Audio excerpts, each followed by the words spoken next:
Hello dear student, मैं Ravi Sharma maths नगर and G K बस्ती पर आपका स्वागत करता हूं।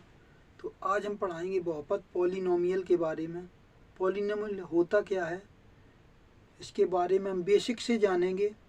तो आइए एक बार देखते हैं बहुपद का मतलब क्या होता है, बहुपद हम किसे कहते हैं, पॉलिनोमियल किसे कहते हैं। तो सबसे पहले आपने बचपन में मतलब पिछली क्लास में आपने पढ़ा होगा कि नंबर लाइन पे यहाँ 0 होता है, फिर इधर 1, इधर 2, फिर 3, 4, 5, डॉट डॉट ऐसे चलते चले जाते हैं इधर अनंत तक। और इधर -1, -2, -3 एंड डॉट डॉट चलते चले जाते हैं इधर भी अनंत तक, माइनस इन्फिनिटी तक। तो माइनस इन्फिनिटी से प्लस इन्फिनिटी तक सभी क्या होते हैं, हमारे पूर्णांक होते हैं। इधर ऋणात्मक पूर्णांक होते हैं और इधर धनात्मक पूर्णांक होते हैं। ये धनात्मक पूर्णांक होते हैं, इधर ये ऋणात्मक पूर्णांक होते हैं। 0 ना ही धनात्मक है ना ही ऋणात्मक है। तो किसी भी बहुपद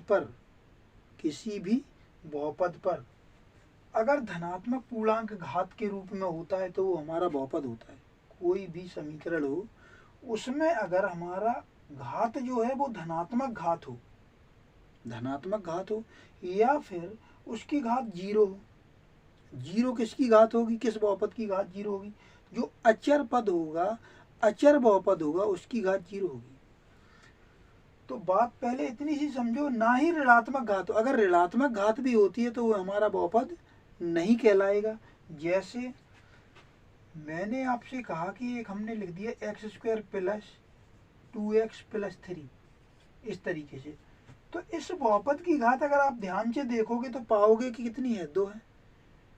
और एक यहाँ पे 1 है भी। अगर आप ध्यान से देखोगे तो कहीं भी घात धनात्मक पूर्णांक ही है, ऋणात्मक नहीं है, दशमलव में नहीं है। बात समझ में आ रही। अगर घात दशमलव में ना हो,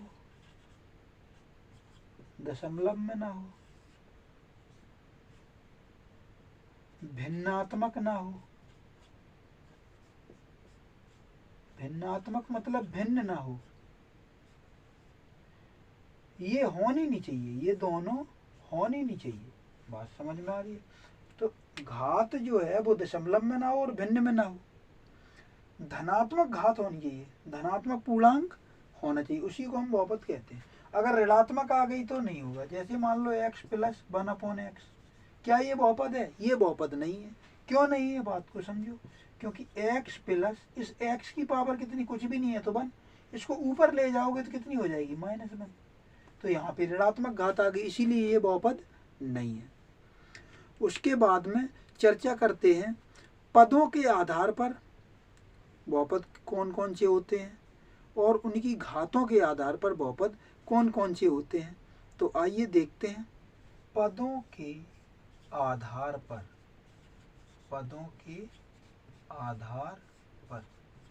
तो अगर पदों के आधार पर बात करें तो पदों के आधार पर 0 जैसे है, 0 तो 0 में एक पद है। कितने पद है?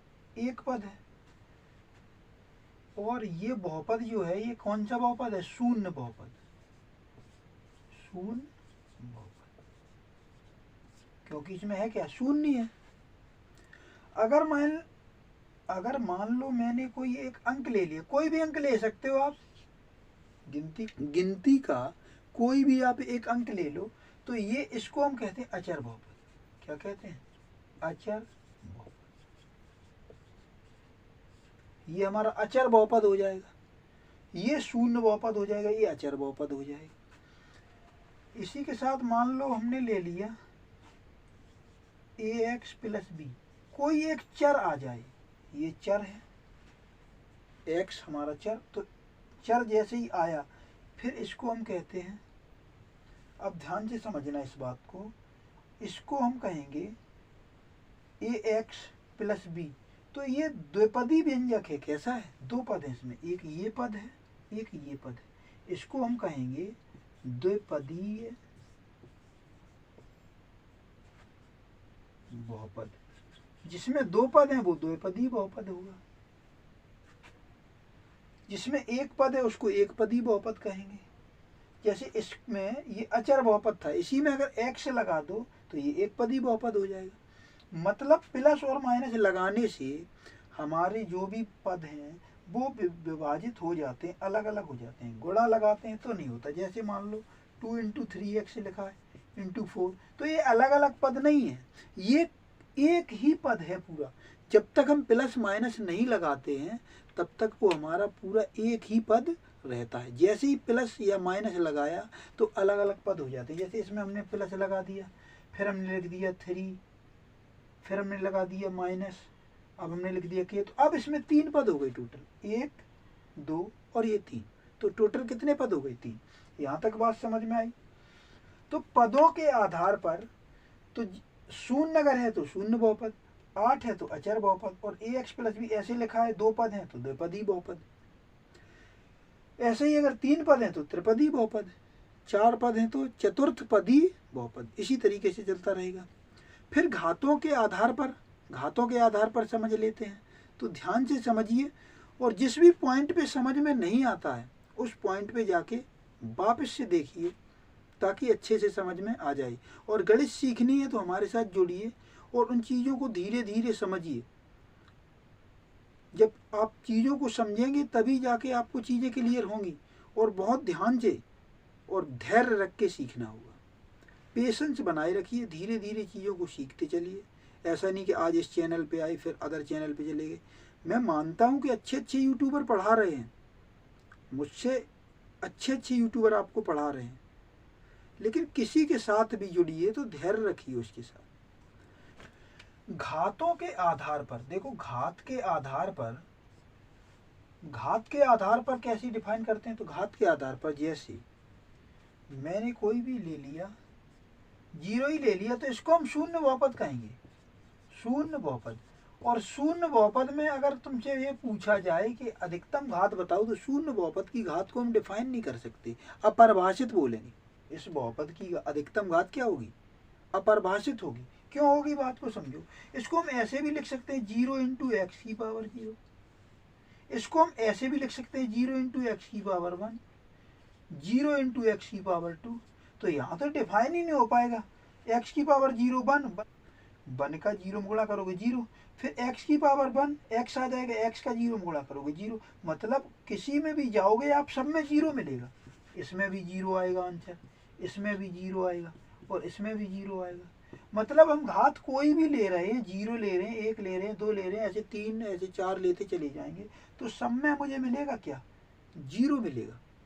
तो कहने का मतलब इसकी कोई भी अधिकतम घात है ही नहीं। तो शून्य बहुपद के लिए घात जो है वो अपरिभाषित होती है।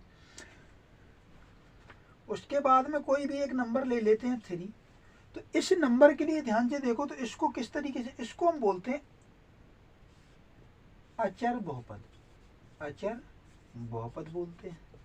और अचर बहुपद बोलते हैं, इसको बात को समझना थोड़ा ध्यान से। तो इसको ऐसे लिख सकते हैं 3 × x⁴0। और इसको आप उस फॉर्मेट में नहीं लिख सकते कि 3 × x⁴1 लिखोगे वो तो 3x आ जाएगा। अगर इसको ऐसे लिखोगे 3 × x⁴1, तो ये x⁴1 x आएगा, 3 × x तो 3x आ जाएगा, जबकि मुझे चाहिए 3, तो ये तो आएगा ही नहीं। तो इसका मतलब कहाँ पे आएगा? वो यहीं पे आएगा, 3 × x⁴0। x⁴0 का मान 1, और 1 × 3 करोगे तो आ जाएगा 3, तो 3 मुझे मिल जाएगा। ये अचर बहुपद। तो जब भी अचर बहुपद आएगा तो उसके बहुपद की अधिकतम घात जो होगी वो कितनी होगी? 0 होगी। क्लियर है? अब देखो बात को समझो आगे। तो जैसे मान लो हमने एक और टर्म ले ली, ax, इसको ले लिया, और प्लस b। अब ध्यान से समझो, तो x की पावर इसमें 1 है, अगर कुछ भी नहीं है तो क्या है? 1 है। तो बहुपद की अधिकतम घात 1 होगी। अगर पूछा जाए तो बहुपद की अधिकतम घात 1 होगी। लेकिन इसको हम बोलते हैं घातों के आधार पर, जिसकी घात 1 होती है उसको हम बोलते हैं रैखिक बहुपद, रैखिक बहुपद। और एक बात याद रखनी, रैखिक बहुपद बोलते हैं जहां a जो है वो 0 के बराबर नहीं हो।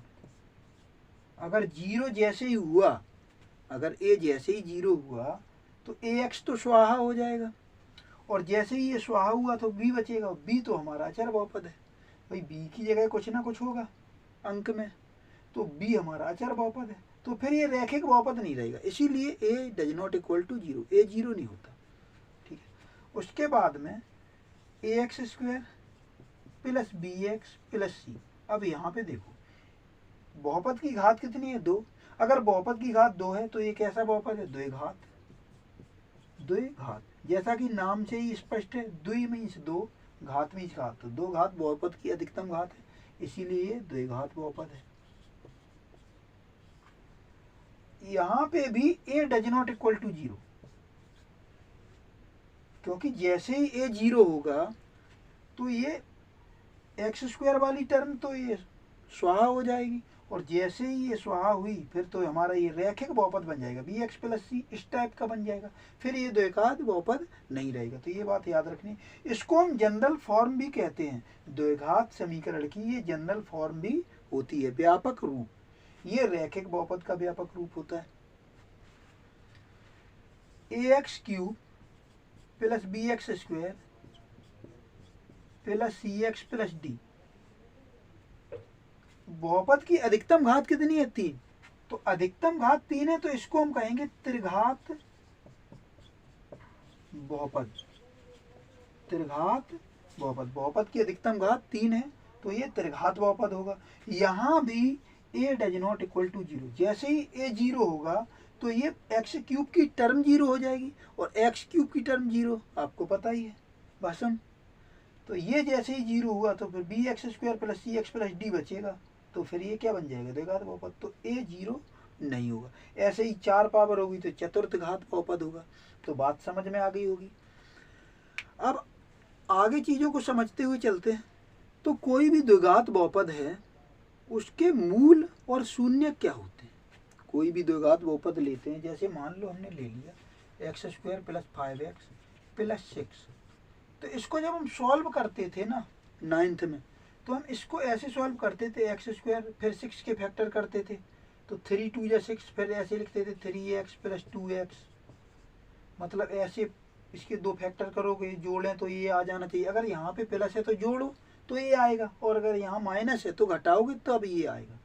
तो अगर यहाँ प्लस है तो जोड़ने पर ही आएगा, तो प्लस 6, फिर हम यहाँ पे x कॉमन लेते थे, फिर x यहाँ प्लस 3 प्लस 2, फिर x यहाँ प्लस 3, फिर x प्लस 3 दोनों जगह है तो x प्लस 3 और x प्लस 2। फिर एक बार अगर ये बराबर 0 कर दें तो एक बार इसको 0 करोगे तो x बराबर क्या आ जाएगा, -3, और इसको 0 करोगे तो x बराबर आ जाएगा -2। एक बार इसे 0 करते थे, फिर एक बार इसे 0 करते थे। तो x square plus 5x plus 6 जो द्विघात समीकरण है उसका x बराबर -3 एक हल आया, और एक x बराबर -2 एक हल आया। यही जो हल आए हैं यही इनको मूल होते हैं, यही शून्यक होते हैं, यही मूल होते हैं, यही शून्यक होते हैं, मूल या शून्यक। मतलब अगर x की वैल्यू अगर ये -3 हम उठा के इसमें पुट कर दें तो वो इसको शून्य कर देगा। शून्यक का मतलब ये होता है कि अगर वो वैल्यू उठा के रखी जाए उसको शून्य कर दे तो वो शून्यक कहलाता है। तो ये मूल यही शून्यक होते हैं, तो समीकरण का हल ही उसके शून्यक होते हैं। तो उम्मीद है ये बात समझ में आई होगी। कोई भी द्विघात समीकरण दिया जाएगा तो उसके मूलों का योगफल और मूलों का गुणनफल निकाला जाएगा। तो कैसे निकालेंगे, तो बात को समझो। अभी हमने एक समीकरण लिखा था x square plus 5x plus 6, तो इसके मूल जो आए थे वो x इज इक्वल टू -3 आया और x इज इक्वल टू -2 आया। तो मूलों का योगफल का मतलब ये होता है कि इस मूल को हम अल्फा कहते हैं और दूसरे मूल को हम बीटा कहते हैं। मूलों का योगफल मतलब इन दोनों मूलों का जोड़। तो अल्फा प्लस बीटा जब आप निकालोगे तो वो आएगा -3 प्लस -2, तो -3 प्लस -2, तो ये आ जाएगा -5, ये आएगा। इसका ही एक फॉर्मूला होता है मूलों के योगफल का कि अल्फा प्लस बीटा बराबर होता है -b बटे में a। -b क्या है, b है x का गुणांक,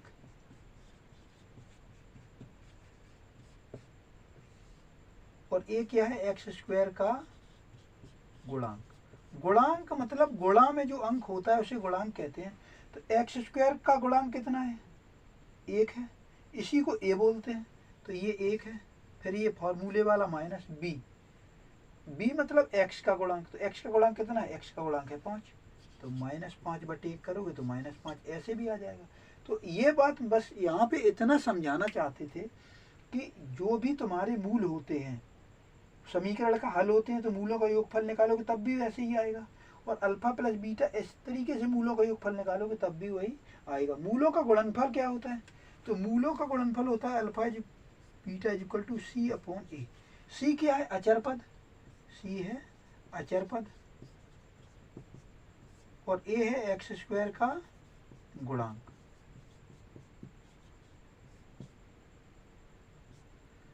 तो सी अचर पद इसमें कितना है, 6 है, और ए एक्स स्क्वायर का गुणांक मतलब 1, तो ये आ जाएगा 6। और यहाँ से भी अगर आप निकालोगे मूलों का गुणनफल, तो अल्फा कितना है, -3, तो अल्फा इंटू बीटा निकालोगे तो -3 इंटू -2, -3 और इंटू -2, तो ये कितना हो जाएगा, माइनस माइनस प्लस, 3 2 या 6, तो यहाँ से भी कितना आएगा, 6 आएगा। तो मैं जो समझाना चाह रहा था, उम्मीद करता हूँ ये बात समझ में आ गई होगी। ए बी सी के मान कहाँ से आते हैं, तो इस समीकरण, जो ये समीकरण हमारा लिखा हुआ है, इसकी तुलना हम किससे करते हैं, A X square plus B X plus C से तुलना करते हैं, तो इसका मान आ जाता है। तो यहाँ पे एक्स स्क्वायर का गुणांक 1 है, यहाँ पे एक्स स्क्वायर का गुणांक ए है, तो ए बराबर कितना आ जाएगा, 1। एक्स का गुणांक यहाँ पे बी है, यहाँ एक्स का गुणांक 5 है, तो बी कितना आ जाएगा, 5। यहाँ पे सी अचर पद और बराबर में 6। और ये बात याद रखना, बी जो होता है वो एक्स का गुणांक होता है, तो इसमें एक्स का गुणांक क्या है, बी, ये भी है इसके लिए 5। तो बात समझ में आ गई होगी। अगर आपसे कहा जाए कि कोई बहुपद है, उसको एक दूसरा बहुपद पूर्णता विभाजित करता है, पूर्णता विभाजित का मतलब क्या होता है, जब कोई बहुपद किसी दूसरे बहुपद को पूर्णता विभाजित करता है, इसका मतलब ये शेषफल 0 आना चाहिए। पूर्णता विभाजित तभी करेगा जब शेषफल 0 आएगा। जैसे एक बहुपद है आपके पास के, और इसको मैंने 4 से डिवाइड किया, तो 4 से जब आप डिवाइड करोगे, और मैं ये कह रहा हूँ कि 4 से इसको डिवाइड करने पर, मतलब ये अचर बहुपद है और के भी एक आपका बहुपद है, तो इसको जब इससे डिवाइड करो, तो मैं ये कह रहा हूँ कि शेषफल इसको पूर्णता विभाजित करता है। पूर्णता विभाजित करता है, जैसे मैं कहूँ 4 बन गया 4, तो इसकी वैल्यू निकालोगे तो ये देखो, अब घटाओगे तो के में से 4 घटाओगे तो k-4। तो अगर 4k को पूर्णता विभाजित करता है, इसका मतलब ये कि k-4 की वैल्यू किसके बराबर आनी चाहिए थी, 0 के बराबर। तो k-4 जब 0 के बराबर आएगा तो क्या आ जाएगा, 4। ऐसे ही मतलब 4 के वो सारे मल्टीपल k का मान हो सकते हैं। जैसे 4 से ही k को डिवाइड करें और हम कहें 4 2 या 8, तो अब घटाओगे तो k-8, तो शेषफल 0 आना चाहिए था, लेकिन k-8 बराबर 0, तो इसको 0 के बराबर। तो जब भी कहा जाएगा कि कोई बहुपद दूसरे बहुपद को पूर्णता विभाजित करता है, उस कंडीशन में आपको विभाजित करने के बाद शेषफल जो भी आए उसको 0 के बराबर पुट करना है। क्लियर है? तो उम्मीद करते हैं ये सब कुछ समझ में आया होगा। मूलों का योगफल, मूलों का गुणनफल, अचर बहुपद क्या होते हैं, द्विघात बहुपद क्या होते हैं, त्रिघात, चतुर्थघात, शून्य बहुपद क्या है। तो मिलते हैं 2.1 में अगले वीडियो में। तब तक के लिए चीज़ों को बारीकी से समझिए और इस वीडियो को एक बार देखिए, और पसंद आए तो सब्सक्राइब ज़रूर कर लीजिएगा। Okay, thanks to all of you.